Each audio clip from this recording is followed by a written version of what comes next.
कहानी की शुरुआत में हमें श्री नाम की एक औरत को दिखाया जाता है। वो काला जादू कर रही होती है। श्री अब तक डर में जी रही। वो ओझा के पास गई तो ओझा ने उसे कुछ टोटका बताया और वह टोटका श्री करती रहती है ताकि उसका परिवार, उसका घर काले जादू से बचा रहे। सब कोई ये सारी बातों को भूल चुके हैं। एंडी और टीना भी अपनी जिंदगी में आगे बढ़ चुके हैं। एंडी ने शादी कर ली है और अब वो अपनी बीवी रानी के साथ बहुत खुश है। लेकिन वो लोग यह देखते हैं कि श्री अब भी यह बात भूल नहीं पाई। वो जगह जगह पे टोटके करती है ताकि उसके घर को किसी की नजर न लगे। एंडी और टीना अपनी माँ को समझाने की बहुत कोशिश करते हैं, लेकिन श्री किसी की बात नहीं सुनती। कई साल बीत चुके हैं। एंडी हरमन के खेत में काम करता है और वो काफी कामयाब भी है और टीना एक लॉयर बनने की तैयारी करी। श्री के दोनों बच्चे अपनी जिंदगी में काफी अच्छा काम कर रहे हैं, लेकिन कई साल के बाद आज श्री को कुछ बेचैनी हो रही है। ऐसा लग रहा है कि शायद कुछ बुरा होने वाला है, लेकिन क्या? जब उससे बर्दाश्त नहीं होता तो वो ओझा के पास जाती। उससे पूछती है कि क्या मैं कुछ गलत कर रही हूँ? क्या मेरे परिवार के साथ कुछ बुरा होने वाला है? लेकिन ओझा उसे समझाता है कि ऐसा कुछ नहीं होगा, तुम सिर्फ डर रही हो। ओझा के समझाने के बाद श्री अपने घर पहुँचती है तो वह यह देखती है कि रानी डरी हुई है। वो रानी से पूछती है कि क्या हुआ? तब रानी उसे बताती है कि आज जब वो काम कर रही थी तो श्री के मम्मी और पापा का फोटो गिर गया और फ्रेम टूट चुका है। अब यह देख के श्री को बहुत डर लग रहा है। वो अपने मम्मी और पापा को कॉल करने की कोशिश करती है। एक कॉल, 2 कॉल, 3 कॉल, रात हो जाती है, लेकिन ना उसकी मम्मी ना उसका पापा कोई भी कॉल को उठा ही नहीं रहे। एंडी अपनी माँ को समझाता है कि नाना और नानी शायद कहीं पर बिजी होंगे या शायद उनका फोन खराब हो चुका होगा। लेकिन श्री को बहुत अजीब लग रहा है। उसे बहुत डर लग रहा है। उसे ऐसा ही लग रहा है कि शायद कुछ न कुछ गलत तो होने ही वाला है। अगली सुबह वो अपने मम्मी और पापा के घर जाती, लेकिन पूरे घर में ना उसका पापा कहीं है ना उसकी मम्मी। लेकिन अचानक जब वह उनके कमरे में पहुंचती है तो यह देखती है कि उसकी माँ मरी हुई है और उसके पापा भी अब मर चुके हैं। लेकिन फिर उसकी माँ जिंदा होती है और श्री के ऊपर हमला करती है। यह देख के श्री चिल्ला देती है और तभी उसकी आंख खुलती है। यह उसका एक सपना था, लेकिन इस सपने के बाद वो 1 सेकंड के लिए भी अपने मम्मी और पापा से अलग नहीं रह सकती। वो अपने पूरे परिवार को लेके अपने घर जाती है। एंडी अपने माँ को समझा रहा है कि सब कुछ ठीक होगा, लेकिन खैर वो लोग घर पहुँचते हैं। श्री अपने पापा को देख के बहुत खुश है कि शायद यह एक सपना ही था। एंडी और डीना भी अपने नाना और नानी से मिलके बहुत खुश है। नाना सबको बताते हैं कि उनकी नानी की तबीयत बहुत खराब है और कुछ दिनों से वो अजीब अजीब हरकतें कर रही। सब कोई बहुत परेशान है। खैर वो लोग अंदर की तरफ जाते। रानी भी कई साल के बाद एंडी के नाना और नानी से मिल रही थी तो वो भी बहुत खुश थी। रात में सब कोई खाना खा रहे हैं। एंडी सबको अपनी बचपन की कहानी सुना रहा है। सब कोई तो हंस रहे हैं, लेकिन नाना और नानी एक दूसरे को बस खुरते जा रहे हैं। लेकिन कुछ देर के बाद वो दोनों भी हंसना शुरू करते हैं। किसी इंसान की तरह नहीं, ऐसी हंसी जिसे देख के कोई भी डर जाएगा। श्री और उसके परिवार को ये लगता है कि शायद ये दोनों काफी बीमार हैं। रात में सब सो रहे हैं, लेकिन रानी की आंख खुलती है। उसे ऐसा लगता है कि शायद उसके कमरे के बाहर कोई है। वो कमरा खोल के बाहर जाती तो बाहर तो कोई भी नहीं। तभी वहां नाना आते और रानी को समझाते, कितनी देर तक जागना ठीक नहीं है, जाकर सो जाओ। और फिर नाना बाहर की तरफ चले जाते, जहां पर नानी उसका इंतजार कर रही, और फिर वो दोनों गैरेज की तरफ चले जाते। रानी को भी समझ में नहीं आ रहा कि ये क्या हुआ। खैर अगली सुबह डीना ये देखती है कि उसकी बिल्ली गायब है। कहाँ गई उसकी बिल्ली? एंडी अपनी बहन को समझाता है कि यहीं कहीं होगी, फिक्र मत करो। लेकिन टीना को ऐसा लग रहा है कि शायद कुछ गलत हुआ है। जहाँ पर एक तरफ टीना काफी परेशान थी, वहीं दूसरी तरफ रानी की भी हालत ठीक नहीं थी, क्योंकि अक्सर वो ये देखती थी कि नाना और नानी उसके पास आकर खड़े हो जाते, सिर्फ उसे देखते रहते। क्यों? कुछ नहीं पता। और यह बात वो श्री को भी नहीं कह सकती थी, यह सोच के कि शायद श्री को बुरा लगेगा। एंडी भी कुछ दिनों से यह देख रहा था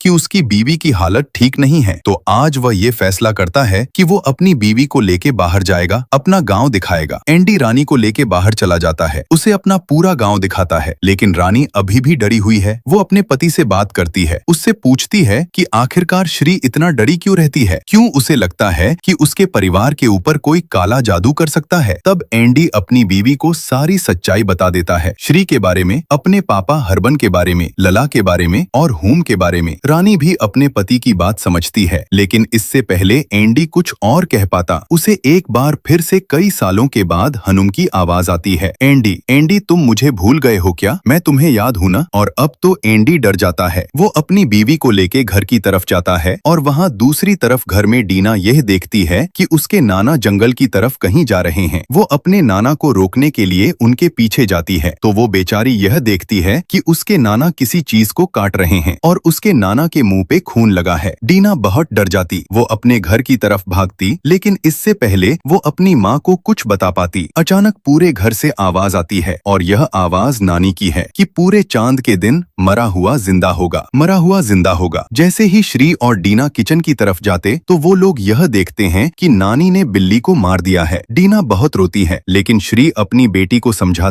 कि नानी बीमार है। डीना बिल्ली को बाहर दफनाने के लिए जाती है तो वो यह देखती है कि नाना जो कि अभी थोड़ी देर पहले जंगल में थे, अब वो गैरेज में क्या कर रहे? आखिर क्या है इस गैरेज में? रात में टीना अपनी माँ से बात करने की कोशिश करती, लेकिन श्री एक बार फिर से उसे यही समझाती कि नाना और नानी बीमार है। टीना बहुत परेशान है, लेकिन इन सब से दूर एंडी बहुत डरा हुआ है क्योंकि उसे अब हर जगह हनुम दिखती है। उस बेचारे को समझ में नहीं आ रहा कि यह क्या हो रहा है। इस पूरे घर में हर किसी के साथ कुछ न कुछ होता ही जा रहा है। सब्र कीजिए, थोड़ी देर में सब कुछ पता चलेगा। रात में टीना की आंख खुलती तो वह यह देखती है कि नाना और नानी फिर से बाहर जा रहे हैं। अब वह यह फैसला करती कि वह यह देख के ही रहेगी कि आखिरकार गैरेज में है क्या। वो गैरेज की तरफ जाती, लेकिन इससे पहले वो कुछ जान पाती, अब नाना उसे मारना चाहते हैं। किसी तरीके से टीना अपनी जान बचा के घर के अंदर आती, लेकिन यह क्या, नाना तो घर ही में है। वो टीना को देखते हैं और कहते हैं आराम करो, बहुत रात हो चुकी है। अब टीना बहुत डर चुकी है। वो यह फैसला करती है कि कल सुबह वो यह बात अपनी माँ को बताएगी। और वहाँ दूसरे कमरे में जब रानी की आंख खुलती है तो नानी उसके कमरे में और उसे देख के हंस रही। रानी भी बहुत डर जाती है कि आखिरकार यह हो क्या रहा है। अगली सुबह टीना श्री से बात करती है, लेकिन श्री अपनी बेटी की बातों का यकीन नहीं कर रही। और वहाँ दूसरी तरफ रानी अपने पति को सब कुछ बताती है, लेकिन एंडी भी रानी की बातों का यकीन नहीं कर रहा। कोई भी रानी और टीना की बातों पे यकीन करने को तैयार ही नहीं है। और अब तो श्री को भी बहुत डर लग रहा है। थोड़ी देर के बाद सब कोई सो जाते हैं, लेकिन अब एंडी को हर जगह हूम की आवाज आ रही है। वो बहुत परेशान हो जाता है। वो बाहर की तरफ निकलता है तो आज वह नाना और नानी को गैरेज की तरफ जाते हुए देख लेता है। वो उनका पीछा करता है। गैरेज के अंदर झांकता है तो ये देखता है कि नाना और नानी कुछ खा रहे हैं। क्या अब तो उसे भी अपनी बहन की बातों पे यकीन हो रहा है कि जरूर इस गैरेज के अंदर कुछ ना कुछ तो है। और वहाँ दूसरी तरफ श्री की आंख खुलती है तो उसके सामने और कोई नहीं बल्कि उसका मरा हुआ पति हरमन है, जो कि हंसते हुए उसे कह रहा है, तुमने जो किया था ना, अब उसकी सजा तुम्हें मिलेगी। इससे पहले श्री वहाँ से भाग पाती। अब वहाँ पर लैला भी आ जाती। हरमन और लैला श्री से कह रहे, तुम्हें तुम्हारे पापों की सजा जरूर मिलेगी। और अब श्री समझ जाती कि उसकी बेटी, उसकी बहू, सब कोई सच कह रहे थे। इस घर में कुछ ना कुछ प्रॉब्लम तो है। अगली सुबह वो ओझा से मिलने के लिए चली जाती है और जब डीना को श्री का लेटर मिलता है कि वो कुछ काम के लिए जा रही तो डीना,